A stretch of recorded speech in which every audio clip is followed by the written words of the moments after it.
Inna ad-dina 'indallahil Islam.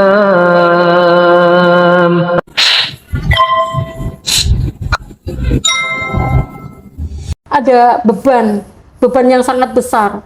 Itu di pundak saya terasa berat, badan saya, langkah saya terasa berat. Tapi setelah saya baca syahadat itu, seperti ada yang keluar dari pundak saya, plong gitu. Bismillahirrahmanirrahim. Assalamualaikum warahmatullahi wabarakatuh. Alhamdulillah, hari ini saya bersama seorang mu'alaf yang bernama Eli Sumawati. Beliau bermu'alaf sekitar 7 tahun yang lalu.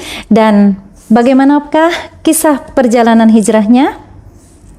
Yuk sama-sama kita sapa. Assalamualaikum, Waalaikumsalam warahmatullahi wabarakatuh. Apa kabar, Alhamdulillah. Alhamdulillah. Saya penasaran nih, gimana sih awal mula mulai tertarik dengan Islam, dan pada akhirnya pasti itu bukan keputusan yang mudah ya, tapi pada akhirnya sampai di titik memantapkan hati untuk bersyahadat. Itu gimana? Tapi sebelumnya silakan perkenalkan diri dulu. Iya. Nama saya Eli Sumawati, saya berasal dari Purwokerto. Saya anak kedua dari 6 bersaudara.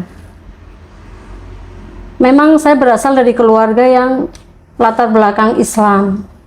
Tapi jujur, dalam keislaman itu kami tidak mengenal Islam dan tidak tahu Islam itu apa.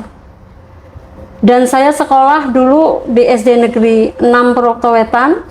Lalu saya sekolah SMP dan SMA di sekolah Katolik itu juga atas permintaan orang tua.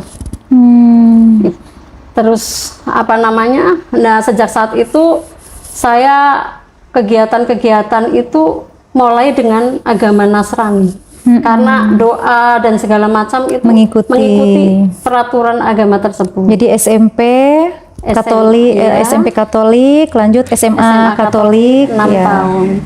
Dan saya jujur saja, selama saya jadi orang Islam itu saya nggak pernah menjalankan syariat Islam, nggak ngerti sholat yang wajib itu gimana, terus puasa untuk apa, terus kita sholat itu tujuannya bagaimana, untuk apa, kita belum ngerti. Dan sama sekali nggak ngerti Islam tuh harus bagaimana. Jadi seperti bukan Islam ya, hanya nama aja. Hanya gitu. nama saja.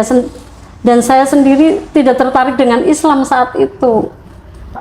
Apalagi kalau orang puasa Ramadan pada mereka senang gitu ya, saya nggak suka. Kok untuk apa kita nahan lapar, haus gitu ya. Terus buat apa? Susah-susah gitu kan. Jadi dengan latar belakang itu saya meyakini dan saya percaya diri bahwa saya memutuskan menjalani dengan tekun agama Kristen itu. Dan saya mulai sedikit-sedikit ke gereja, ngikutin. Kebetulan juga saya ketemu jodoh juga orang Kristen. Terus kita nikah ke gereja, ya nikah gereja juga gitu. Akhirnya saya betul-betul memutuskan seorang Nasrani pada saat itu, karena betul-betul di dalam hati saya, jiwa saya nggak menyukai, saya nggak suka, dan saya jauh tidak mengenal tentang Islam, apalagi Allah. Walaupun latar belakang orang tua Islam, itu seperti itu. Jadi saya memutuskan sendiri untuk beragama Kristen, dan pada saat itu memang keluarga nggak ada masalah. Mendukung. Iya, mendukung, dan pokoknya nggak ada masalah, biasa aja. Karena mereka pikir ya memang agama semua sama, seperti itu. Iya. Nah, sejak saat itu saya mendalami agama Katolik. Saya sukanya pakai pakaian yang mengumbar aurat, jujur saja. Saya suka yang seksi, yang modi, berpenampilan yang pokoknya jauh dari Islam. Dan pada saat itu saya menjalankannya nggak ada beban, betul-betul menikmati gitu. Jadi nggak ada rasa bersalah bahwa saya memilih agama Katolik itu atas dasar kemauan sendiri. Nggak ada rasa bersalah seperti itu. Dan saya jalani. Kebetulan saya menikah dengan orang Katolik juga, dan saya hijrah ke Ambon, ke Maluku Tenggara. Saya di sana menjalani kurang lebih 20 tahun. 20 tahun dan saya aktif di gereja. Lumayan lama ya. Lumayan lama. Saya 20 tahun itu saya betul-betul sudah nggak memikirkan Islam Iya. yang gimana nggak, udah lagi, udah pokoknya udah nggak ngerti, Murni, pikirannya, udah Katolik. udah Katolik. Dan saya berusaha mendalami, berusaha walaupun ada kata orang sindiran-sindiran ya bahwa masuk Katolik itu murtad, masuk Katolik itu nanti masuk neraka seperti itu. Tapi saya punya keyakinan enggak, nanti Tuhan Yesus tolong saya. Ketika itu seperti itu. Keyakinan saat itu. Ketika saya masih beragama Katolik bahwa Allah itu maha baik, Yesus itu maha baik. Nanti saya mungkin di agama Islam saya masuk neraka, tapi di agama Katolik saya masuk surga kok. Saya ditolong sama Yesus. Yeah. Saya ditolong sama Allah Bapa di surga. Itu pada saat itu saya berpikiran seperti itu. 20 tahun itu saya Katolik betul-betul menikmati. Saya aktif di gereja dan ada kegiatan-kegiatan di gereja ketika misa itu seperti kita hari Minggu datang ke gereja itu mengadakan ibadah. Kalau di Katolik namanya misa gitu ya. Iya. Itu hampir 2 minggu sekali itu saya maju ke mimbar untuk membaca kitab suci di situ. Saya sering baca doa umat juga. Saya akrab dengan para pastor, suster, biarawati. Kebetulan Bapak mertua saya yang dulu kan ketua Dewan Gereja Maluku Tenggara di Ambon, di Tual Maluku Tenggara itu. Jadi rumah juga dekat dengan gereja. Jadi pada saat itu memang ya nggak ada beban sama sekali, pikirannya baik-baik aja gitu, nggak gelisah gitu, nggak, masih umuran masih berapa ya, 20, 25 gitu kan, masih 25 semangat ya. 25 menginjak sampai 30. Yeah. Itu betul-betul itu sekali, semangat sekali menjalankan ibadah secara Katolik waktu itu. Berarti saat itu bahkan nggak terfikir sedikit pun untuk pindah ke Islam ya? Belum. Nggak ada sedikit pun bayangan. Nggak ada. Terus ada teman saya juga nanya sempat gini, loh kok Mbak Eli, itu kamu tahu kan orang Islam kalau kita di Katolik, di Kristen ini kan Yesus itu nggak didoakan, udah otomatis di surga dan menyelamatkan kita nanti. Yeah. Nah, kenapa Nabi Muhammad itu didoakan, harus didoakan, berselawat, berselawat. Apa nggak ada jaminan dia ke surga gitu kan? Nah, pada saat itu karena saya nggak tahu. Obrolan sesama ini seperti itu ya. Itu ada. Itu seperti itu, saya jadi betul-betul ya, itu masing-masing punya keyakinan. Pada saat itu saya mendalami betul-betul Katolik dan tidak terpikir terlintas sedikit pun untuk pindah ke Islam, nggak ada. Apalagi dengan rumah tangga dan anak, dikarunia 2 orang anak yang sehat, laki-laki dan perempuan lengkap ya. Jadi dengan mikir saya pindah agama nanti berantakan, saya harus kehilangan anak-anak dan lain sebagainya. Jadi saya nggak mikir tentang ke arah sana. Yang saya jalankan itulah keyakinan saya pada saat itu. Saya jadi penasaran nih Om, sebegitu yakinnya, sebegitu enjoynya menjalankan agama yang sebelum Islam, gimana ceritanya sampai mulai tertarik dengan Islam? Pada saat itu saya bercermin ada uban 1 di rambut saya. Terus saya bicara sendiri, wah udah tua nih saya gitu. Terus kok kayaknya saya menjalanin hidup kok begini-begini aja ya gitu. Apa sih yang kita cari gitu kan? Nah, mulai pergumulan batin, tapi saya belum mengerti Islam, belum ada kepikiran, terfikir pun belum, cuma mulai ada rasa ketakutan menuju kematian. Bahwa dengan tumbuhnya uban itu saya berarti udah mau tua nih. Betul, gitu. Bentar lagi tua nih gitu. Insya Allah. Terus saya di situ mulai berpikir tentang kematian. Saya berpikir tentang kematian itu saya sering bergumul di dalam hati saya sendiri ketika saya duduk, ketika saya sibuk, melamun gitu. Saya sering bicara sendiri, bicara sendiri dalam arti itu saya tuh hidup saya udah bermanfaat belum ya? Saya tuh mau ngapain ya, kok gini-gini terus ya gitu. Karena jujur saja pada saat itu hidup saya betul-betul bebas gitu. Bebas apa namanya, bahkan saya tidak ngerti halal haram. Ya. Saya tidak ngerti, tidak tahu apa, pokoknya begitu bebas gitu. Terus apa namanya, saya tumbuh uban itu, saya berpikir tentang kematian, dan saya sering sekali terlintas tentang kematian, apalagi kalau ada berita orang meninggal. Itu saya sering kayak ketakutan, gelisah. Di situ gelisah, saya kayak ya Allah. Tapi pada saat itu saya belum menyebut nama Allah, tapi ya Tuhan, saya kelak meninggal dengan kondisi yang bagaimana, seperti apa gitu. Itu sering sekali saya berpikir tentang kematian. Dan ketika itu tahun 99, saya dikejutkan dengan berita bahwa bapak saya meninggal dunia. Yang mana memang saya udah mulai gelisah tentang kematian gitu kan. Tentang kematian saya udah mulai gelisah. Terus saya mendengar berita bahwa bapak saya meninggal. Dan saya terngiang guru SD negeri saat itu mengatakan tentang bahwa doa yang beda agama itu tidak akan sampai gitu. Saya pendam berpuluh tahun lamanya di dalam hati saya. Saya sering menangis, saya sering ya Allah, pada saat itu saya sering menangis, saya sering bingung, saya mendoakan cara apa gitu. Bagaimana caranya ya? Sementara saya mendoakan secara Katolik, menurut Katolik nggak ada masalah.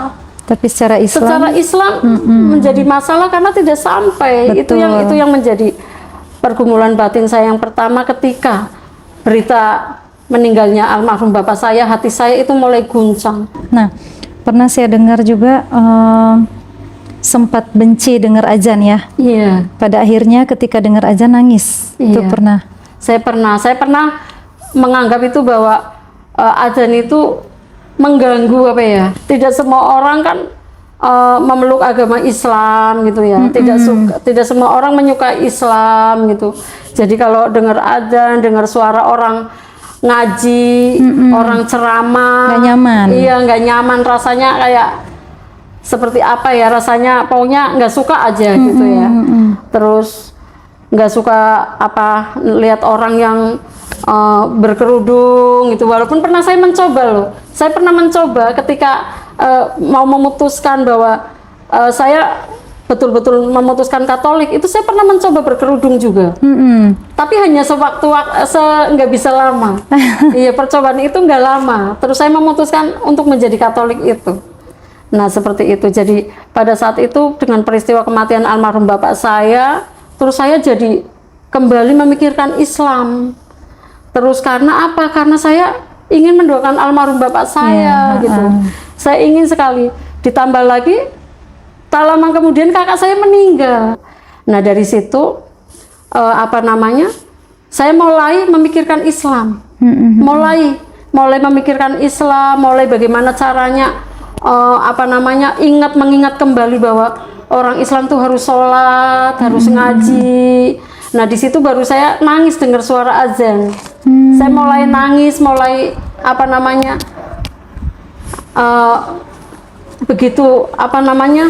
orang Islam itu ketika mendengar azan itu begitu menikmati dan ingin sembahyang gitu kan, ingin sholat. Nah saat itu saya mulai berpikir itu. Terus akhirnya saya memutuskan untuk kembali ke Purwokerto, ke Jawa. Saya memutuskan untuk kembali ke Purwokerto itu tahun 2012. Anak saya Veronica masih baru masuk SMP kelas 1. Baru lulus SD, baru masuk belum berapa bulan, baru daftar. Saya memutuskan tahun 2012 itu meninggalkan Maluku Tenggara itu. Dan disitulah ujian terbesar saya. Saya harus memilih apakah suami dan anak-anak serta harta saya, atau saya memilih agama Islam. Iya, akhirnya saya memutuskan saya untuk pulang ke orang tua tanpa membawa apa-apa. Karena di dalam hati saya sudah yakin bahwa saya sudah mulai tertarik dan jatuh cinta kepada agama Islam yang mana saya ingin mendalaminya dan ingin cari jalan bagaimana saya bisa untuk mendapatkan hidayah atau apalah itu yang membuat saya tuh kembali ke Islam, istilahnya seperti itu. Dan saya mulai terngiang-ngiang, pernah saya mendengar suara takbir pas hari raya, saya menangis karena untuk ke situ tuh saya belum bisa. Padahal saya sudah pulang ke Purwokerto, sudah ke orang tua, tapi saya nggak bisa untuk syahadat gitu kan. Akhirnya saya memutuskan hijrah ke Bekasi. 3 bulan saya tinggal sama kakak ipar saya dan saya memutuskan hidup sendiri dengan anak-anak. Saya ngontrak di Bekasi di sebuah tempat yang sederhana sekali. Saya sengaja membawa anak-anak ke situ. Di situ tahun 2013. Nah, 2012-nya saya masih ke gereja nih, tapi 2013-nya udah saya sama sekali nggak pernah ke gereja lagi. Hanya anak-anak saya. Anak-anak saya itu suka ngajak, Bunda kita ke gereja. Ya, anak-anak, kalian ke gereja aja, Bunda di rumah aja gitu. Karena untuk menceritakan itu, Veronica masih SMP pada saat itu. Nah, udah gitu masih kebawa dengan agama yang lama, agama sama tantenya, apanya semua udah diwanti-wanti kan. Untuk apa tetap kekeh gitu kan, teguh pendirian seperti itu. Nah setelah itu tahun 2013 saya sama sekali nggak ke gereja, hanya anak-anak saya saja. Dan di situ saya mulai memberanikan diri curhat ke Veronica. Di suatu malam itu sekitar jam 10 malam, adiknya udah tidur, saya mengungkapkan bahwa saya ingin masuk Islam dan meninggal dalam keadaan Islam. Itu saat itu memang Vero tuh terkejut dan marah mukanya. Kok Bunda kayak gitu sih? Bunda gak sayang ya sama kakak ya gitu. Terus saya peluk dia dan saya katakan bahwa Bunda sudah rindu, sudah lama sekali Bunda pendam dan gak ada yang tahu. Itu saya mulai menghadirkan Allah dalam hati saya. Saya sering menangis, ya Allah, sampai kapan saya seperti ini ya Allah. Saya sering menangis. Saya ingin masuk Islam ya Allah, tolong tunjukkan jalan kepada saya ya Allah. Itu betul-betul terjadi. Tapi ketika pergumulan itu anak-anak nggak ada di rumah, mereka sekolah dan mereka itu karena udah agak jauh sama saya, ketika pulang sekolah mereka sering main ke rumah tetangga, ke kontrakan teman sekolah seperti itu. Di situ banyak sekali peristiwa terjadi. Saya sering nangis, saya menghadirkan Allah. Saya duduk di depan sendiri, saya melihat langit. Saya pun bicara sendiri, ya Allah, tolong saya ya Allah. Saya hanya ingin jadi orang baik ya Allah. Saya ingin bertobat ya Allah. Itu saya katakan itu. Saya minta sama Allah. Itu saya panggil Allah terus menerus. Ya Allah, ya Allah. Itu saya hadirkan Allah dalam hati saya. Setelah itu saya masuk ke rumah dan saya nonton televisi sendiri saat itu. Itu saya melihat banyak sekali itu orang naik haji ya di Mekah, di depan Ka'bah. Itu berkeliling seperti semut, banyak sekali. Padahal saya duduk seperti ini, tapi tiba-tiba saya refleks. Saya megang televisi itu. Saya bilang, ya Allah, banyak sekali orang di muka bumi ini ya Allah, berbondong-bondong mencari ridho-Mu ya Allah. Kenapa nggak ada saya di antara mereka ya Allah? Saya nangis. Setelah itu saya lemas, saya terguling di lantai, nggak ada yang tahu. Jatuh. Hanya Allah. Saya seperti lemas dan jatuh gitu menjatuhkan aja. diri ke lantai saja dan saya menangis. Saya panggil Allah, ya Allah, ya Allah, gitu terus. Saya memanggil Allah. Benar-benar saat itu tuh kerinduan akan Allah itu udah luar biasa ya. Luar biasa, dan saya menghadirkan Allah setiap hari. Itu kurang lebih 1 tahun lamanya. Itu saya manggil itu 2013 itu kosong, saya nggak Katolik, belum Belum Islam. Muslim, Iya, tapi saya udah menghadirkan Allah di situ, udah memanggil, Sudah merasakan sudah Allah merasakan, justru iya, ya. merasakan bahwa apa namanya tuh Allah begitu dekat, tapi saya belum nyampe ke situ. Gitu.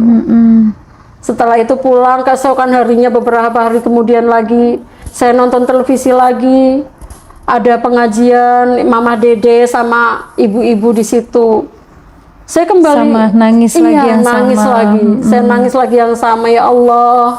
Begitu banyak wanita soleha datang ke situ, ya Allah. Kenapa nggak ada saya di antara mereka, ya Allah? Jadi saya selalu membayangkan, saya pingin ada di sana. Iya. Saya pingin ada di tempat-tempat orang-orang soleh dan soleha. Saya gitu. Berkumpul ya. Berkumpul di sana. Itu betul-betul, ya Allah, saya hadirkan Allah terus menerus. Saya memanggilnya terus, walaupun saya sadar saat itu saya belum Islam, Iya. tapi saya memanggilnya. Di situ saya merasakan bahwa Allah begitu dekat. Saya belum nyampe. Dari situ mulai masuk bulan Ramadan, memasuki 2014. Saya masih di sana. Jadi kurang lebih setahun lebih lah ya, karena di 2013 sampai pertengahan Ramadan 2014 itu saya masih di sana, tapi saya belum bisa masuk Islam juga. Entah kenapa, saya ketakutan itu begitu luar biasa. Nanti saya tiba-tiba masuk Islam, ayahnya ini datang gimana, nanti keluarga Ada tahu ketakutan-ketakutan gimana. Iya, yang ketakutan-ketakutan. menghalangi Iya, niat itu ya. menghalangi itu. Akhirnya tahun 2014 itu pas Ramadan itu mungkin kerinduan saya udah terlalu luar biasa, menggebu-gebu. Saya mengutarakan ke tetangga rumah yang asli Bekasi situ. Saya menceritakan bahwa saya ingin masuk Islam, tapi saya belum menemukan jalannya, gimana caranya gitu. Yeah. Lalu beliau ingin memanggil ustadz untuk mengislamkan saya. Tapi karena beliau juga kenal dengan kakak ipar saya yang di Pondok Timur Indah, beliau takut nanti mbok dikira gimana-gimana. Akhirnya saya memutuskan, udah deh ntar saya pulang ke Purwokerto aja. Gitu. Saya pulang ke Purwokerto aja, walaupun apapun yang terjadi, saya mau dikatain apapun, saya pulang. Iya. Akhirnya saya pulang ke Purwokerto dalam kondisi saat itu memang bulan Ramadan 2014. Saya masih penampilan juga masih pakai legging gitu, karena belum Masih ngerti, seksi. masih seperti itu. Nah, pas itu kebetulan saya ketemu dengan adik ipar saya yang anak kiai itu. Loh Mbak Eli puasa enggak? Enggak. Loh saya belum syahadat kan, saya gituin. Saya belum syahadat, saya belum belum puasa. Loh sampai kapan mau kayak gitu terus? Ayo diantar syahadat mau enggak gitu. Tiba-tiba adik ipar saya begitu. Akhirnya saya diajaklah ke Mutuklor, daerah Baturadin. Saya diajak ke sana.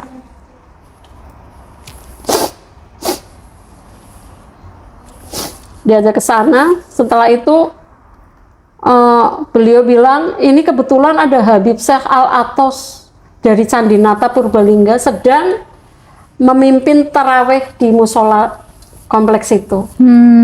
Jadi beliau langsung menghubungi Habib dan saya disuruh menunggu sampai habis sholat taraweh selesai. Iya.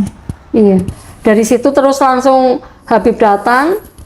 Saya pun masih penampilan yang nggak sopan lah, kalau menurut saya saat ini saya menganggap itu nggak sopan. Masih terbuka aurat. Iya, masih terbuka, masih pakai penampilan yang lama gitu kan. Akhirnya saya baca syahadat di situ dan saya dituntun oleh adik ipar saya, disaksikan oleh adik dan Habib. Saya membaca istighfar 3 kali. Astaghfirullahaladzim wa atubu ilaihi, astaghfirullahaladzim wa atubu ilaihi, astaghfirullahaladzim wa atubu ilaihi, ashadu an la ilaha illallah wa ashadu anna muhammadur rasulullah. Saat itu saya membaca itu dan tiba-tiba yang awalnya tuh saya nggak bisa menatap Habib itu, saya kayak ada beban yang sangat besar itu di pundak saya terasa berat badan saya, langkah saya terasa berat. Tapi setelah saya baca syahadat itu, seperti ada yang keluar dari pundak saya, plong gitu, langsung Masya lepas. Allah. Ya, itu langsung terasa lepas yang luar biasa. Mungkin karena bertahun-tahun lamanya saya pendam. Dipendam. Bertahun lamanya saya pendam, akhirnya kayak plong, ringan sekali rasanya. Terus saya tuh kayak tertunduk malu dengan penampilan saya saat itu. Padahal awalnya saya nggak ngerasain apa-apa. Biasa aja, terbuka aurat, biasa aja. Tapi pada saat itu saya mulai merasa kayak malu, kayak salah tingkah. Dan saya menengok ke kanan, ke kiri. Masya Allah, itu yang saya rasakan begitu ringan. Terus saya menatap ke atas. Saya seperti tidak percaya bahwa saya sudah membaca Sudah syahadat, muslim. sudah muslim saat itu. Saya tidak percaya. Dan pas Habib bilang, saat ini, malam ini, Ibu Eli sudah beragama Islam. Udah resmi menjadi orang muslim. Nanti malam mandi besar, besok mulai puasa, dan sholat 5 waktu. Itu saya jam 3 pagi saya disuruh dimasakin air, mandi besar. Terus saya dikasih pakaian muslim sama adik ipar saya. Muslimah, ya. Iya, sama mukenah, sajadah saya disuruh sholat. Nah, saat itu saya sudah muslim dan saya sangat bersyukur. Pada saat itu nggak ada kata-kata yang bisa saya ungkapkan. Saya hanya, ya Allah itu ya, kayak nggak percaya. Pada saat itu Veronica nggak menyaksikan. Karena pada saat saya mau syahadat itu, saya nggak mengajak anak-anak dan tidak memberitahukan anak-anak. Iya, Anak-anak ada di rumah ibu saya. karena posisi anak-anak masih iya. tidak suka ya. Iya, masih dengan- tidak suka dan tidak mungkin juga saya minta pendapat mereka. Saya nanti Iya. banyak sekali ganjalan atau perbedaan. apa. Akhirnya saya memutuskan, ayo kita berangkat dan syahadat. Setelah itu, untuk yang pertama kali saya sholat subuh di musola Kemuduklor. Alhamdulillah, pada saat itu saya plong sekali rasanya. Setelah syahadat yang pada bulan Ramadan itu betul-betul mengantar saya kehidupan yang betul-betul tenang dan damai. Dan saya akhirnya sholat yang pertama kali di musola Kemutuk itu sholat subuh. Di situ saya seperti tidak percaya saya akan masuk ke masjid atau musola itu. Saya menginjakan kakinya itu seperti, ya Allah, benarkah ini gitu ya. Selama ini hanya lihat, iya, benarkah saya masuk ke masjid ini, ke musola ini, ya Allah. Terus saya sholat, saya melihat ke depan itu seperti cahaya terang benderang di depan imam, di mimbar depan imam itu seperti terang benderang sampai mata saya silau. Terus saya sholat di situ dan rasanya nyaman sekali. Terus setelah selesai sholat, saya rasanya nggak ingin pulang. Saya betah sekali di musola itu, kayaknya sampai saya diajak pulang sama adik ipar saya. Ayo Mbak pulang, tapi rasanya saya nggak pingin pulang. Saya betah banget di musola Masya ini. Allah. Saya mungkin kerinduan saya itu Selama ini yang terpendam ya. Iya, akhirnya terungkap di situ. Saya betah sekali sampai saat ini. Dan saat itu saya pulang dengan kondisi saya sudah berkerudung, Berhijab. Masya Allah. berhijab seperti komitmen saya ketika saya sudah baca syahadat. Saya ingin merubah penampilan dan Allah mudahkan lewat ada yang memberi hijab, kerudung Ya. ke saya, mukena gitu. Walaupun saya merasa canggung, tapi saya pulang dengan memakai hijab itu dan disaksikan keluarga dan anak saya Veronica. Dan saat itu Veronica sempat terbelalak dan kaget. Loh, kok Bunda pakai kerudung? Loh, Bunda kok udah masuk Islam ya, seperti itu. Tapi dia kayak nangis gitu. Bunda jahat gitu kan.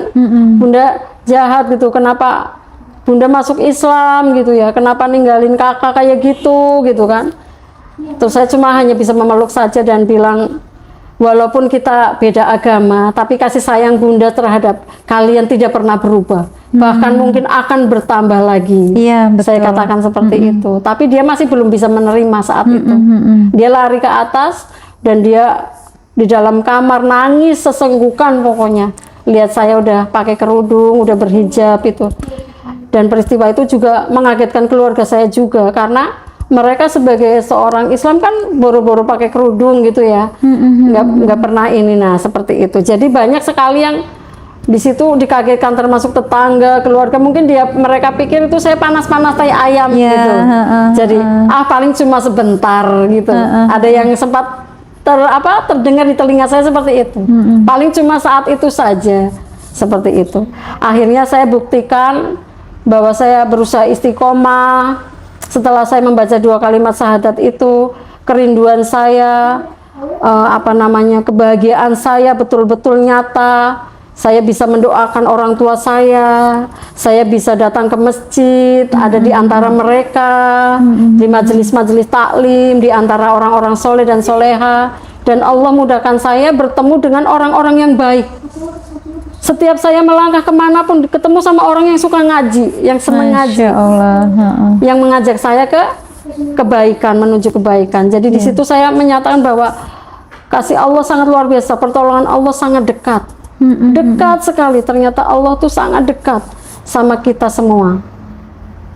Itu seperti itu.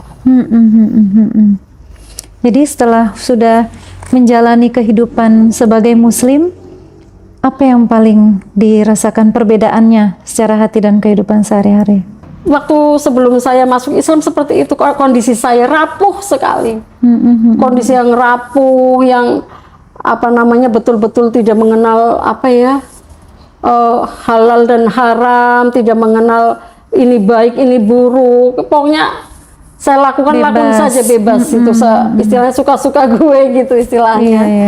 Itu betul-betul terjadi. Dan setelah saya masuk Islam, alhamdulillah saya lebih tenang, lebih dewasa, damai, dan saya lebih menyikapi segala sesuatu dengan bijak, dengan ngomong lebih hati-hati. Kalaupun saya keceplosan ngomong mungkin salah, cepet-cepet istighfar, cepet-cepet astagfirullahaladzim, terus minta maaf ke yang bersangkutan. Karena untuk menjadi baik kita butuh proses. Betul. Tidak mungkin langsung jadi baik. Pasti yang lama-lama masih ngikutin, kan seperti itu. Kebiasaan kebiasaan yang lama. Nah itu mulai saya belajar dari situ, dan itu betul-betul saya praktekkan di kehidupan sehari-hari. Sampai tuh rasa nyesel ya, kenapa nggak dari dulu gitu ya?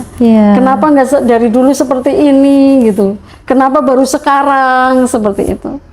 Tapi ya itulah mungkin cara Allah ya untuk memanggil kita kembali ke fitrahnya, itu melalui proses ya, perjalanan seperti itu. Dan saya sendiri dengan cara yang seperti itu, saya harus menjadi aktivis gereja dulu ya kan. Saya harus bergaul dengan suster, pastor banyak. Nah akhirnya kembali, itu mungkin caranya seperti itu. Nah di sini saya menemukan Islam yang sesungguhnya. Setelah jadi mu'alaf, setelah sudah menjalankan sebagai muslim, apa sih yang paling dipengenin banget, yang diimpikan gitu? Iya, memang saya ingin sekali betul-betul jadi orang yang baik, yang bermanfaat bagi orang banyak. Saya ingin sekali umroh ya. Saya ingin sekali punya majelis taklim. Saya mengumpulkan orang banyak di rumah saya, ngajak orang-orang ngaji di tempat saya. Saya membagikan makanan dari uang saya, dari hasil keringat saya. Itu saya ingin sekali seperti itu. Tapi banyak sekali keinginan-keinginan lain yang tidak yang belum kesampaian juga. Dan harapan saya dan saya sendiri berkeinginan, saya ingin menjadi seorang muslim yang kafah, yang sesungguhnya. Dalam doa-doa saya, ya Allah, saya ingin menjadi orang yang taubatan nasuha. Saya ingin mati dalam keadaan husnul khotimah. Saya ingin masuk surganya Allah dan berjumpa dengan Allah Subhanahu wa taala dan Rasulullah Muhammad sallallahu alaihi wasallam. Saya selalu berdoa seperti itu supaya kita dihindarkan dari fitnah dajjal. Saya berdoa juga supaya kita selamat di alam barzah, di padang mahsyar ketika dihisab, dan kita diberi syafaat ketika melewati jembatan Shirathul Mustaqim. Dan kita diselamatkan dari siksa kubur dan siksa azab api neraka. Itu doa itu sering saya ungkapkan. Itu keinginan saya. Semoga. Banyak sekali keinginan-keinginan yang di dalam hati saya, yang kayaknya kalau dipikir-pikir mustahil bagi saya. Tapi buat Iya, Allah nggak ada yang bukan- mustahil ya. Bagi saya itu mustahil. Masa kamu pingin bangun masjid taklim, pingin bangun masjid, Iya, pingin nyantunin anak yatim, pingin begitu banyak impian-impian. Itu mustahil bagi saya, tapi boleh kan orang bermimpi, Iya, bercita-cita betul. kan Apalagi seperti untuk itu, kebaikan untuk ya. kebaikan. Iya, Itu Masya seperti itu. Allah. Alhamdulillah demikian sharing mu'alaf kita hari ini. Semoga menginspirasi dan semakin termotivasi kita dalam ketaatan kepada Allah.